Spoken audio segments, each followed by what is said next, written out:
Min forskning handlar väldigt mycket om att förstå växelverkan mellan cellulosabaserade material och vatten.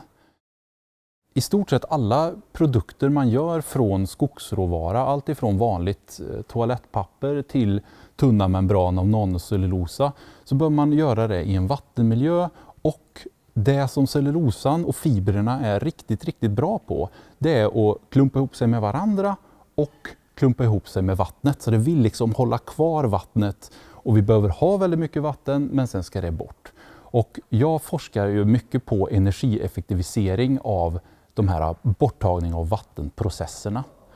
Oavsett om man kollar på nya material från skogsråvara eller traditionell papperstillverkning, så kan forskningen om växelverkan med vatten spara otroliga mängder energi, vilket gynnar tillverkare och konsumenter.